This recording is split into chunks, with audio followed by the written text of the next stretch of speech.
Party के तौर पर अपना अस्तित्व बचा रही कांग्रेस को सपा का साथ मिल गया है। सीटों के बंटवारे को लेकर समाजवादी पार्टी और कांग्रेस के बीच आखिरकार बात बन गई है। यूपी में दोनों पार्टी मिलकर अब 2024 का लोकसभा चुनाव लड़ेंगे। अखिलेश ने भी कह दिया है कि अंत भला तो सब भला, हम गठबंधन कर रहे हैं। अंत भला तो सब भला क्या समझा जाए, क्या माना जाए? आप समझदार हो? सर गठबंधन होगा या सीट शेयरिंग को लेकर के विवाद छिड़ा हुआ है? कोई विवाद नहीं है, आपके सामने सब चीजें साफ हो जाएंगी। अखिलेश ने जितना मुस्कुराते हुए अंत भला तो सब भला कहा है, ये अंत इतना आसान नहीं था। सभी को हैरानी इस बात की है कि कल तक ऐसा लग रहा था कि विपक्ष की इंडिया गठबंधन यूपी में टूटने वाली है या टूट चुकी है, वहां अचानक बाजी कैसे पलट गई।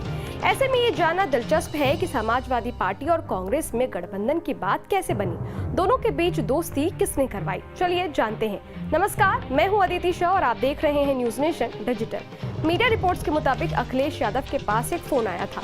ये फोन किसी और ने नहीं बल्कि खुद कांग्रेस महासचिव प्रियंका गांधी ने किया था। प्रियंका गांधी ने ही गठबंधन की बातचीत शुरू की और फिर राहुल गांधी से चर्चा करने के बाद अखिलेश यादव से बात की। दोनों पार्टियों के बीच गठबंधन की बात तब आगे बढ़ी जब कांग्रेस ने मुरादाबाद सीट की मांग छोड़ दी और उसकी जगह सीतापुर, श्रावस्ती और वाराणसी की मांग की। न्यूज एजेंसी पीटीआई ने सूत्रों के हवाले से बताया है कि राहुल गांधी से बात करने के बाद प्रियंका गांधी ने अखिलेश यादव से फोन पर बात की थी। इस बातचीत में ही दोनों पार्टियों के बीच गठबंधन की सहमति बनी।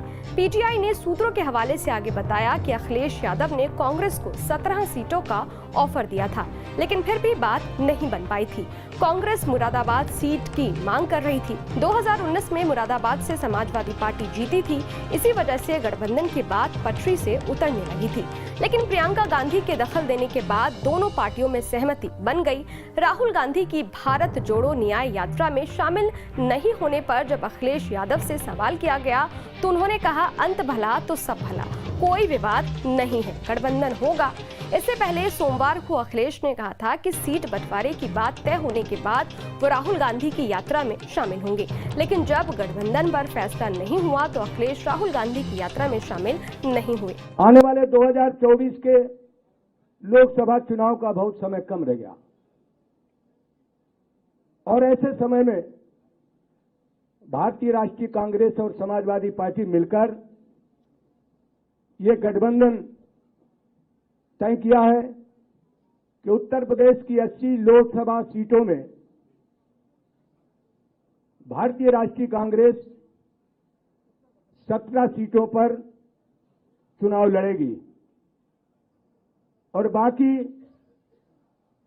जो सीटें हैं 63 उत्तर प्रदेश में वो समाजवादी पार्टी के राष्ट्रीय अध्यक्ष उन पर अपने प्रत्याशी उतारेंगे।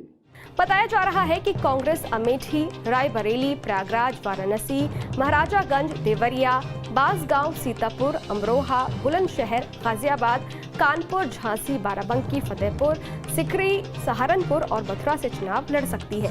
इससे पहले कांग्रेस और समाजवादी पार्टी 2017 के यूपी विधानसभा चुनाव के वक्त साथ आए थे। हालांकि चुनाव में इस गठबंधन को बुरी तरह से हार मिली थी। समाजवादी पार्टी ने 47 और कांग्रेस ने सिर्फ 7 सीटें ही जीती थी।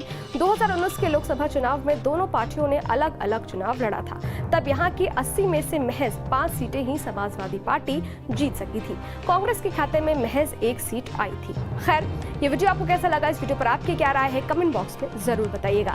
देखते रहिए न्यूज नेशन डिजिटल, मेरे यानी अदिति शाह के साथ। शुक्रिया।